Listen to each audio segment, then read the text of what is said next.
kemallık beraber. İlahi ülkemizin bütünlüğü, arazi bütünlüğünü daimi beraber. İlahi ülke düşmanlarına macal ve güç vermedin. İlahi Perverdigar-ı alem, amin diyen dilleri meşrefle lan karar ver. Esselamu aleyküm ve rahmetullah ve berekatuhu.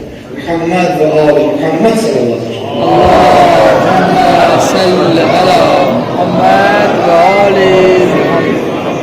Belki çok incitmişim sevdiğim insanları, belki çok aldatmışım can diyen cananları.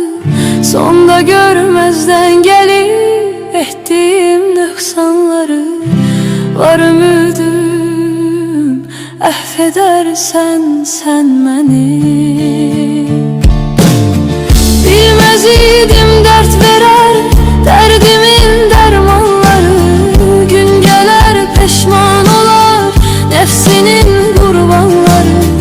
Dünya taxtinden salar şahları sultanları, etibarsız dünyaya etibar etmen günahtır, intihar etmen günahtır. Yine deniz, tanış deniz, dalgalara danış deniz. Git sahilden karış karış, dalgalara kayna karış.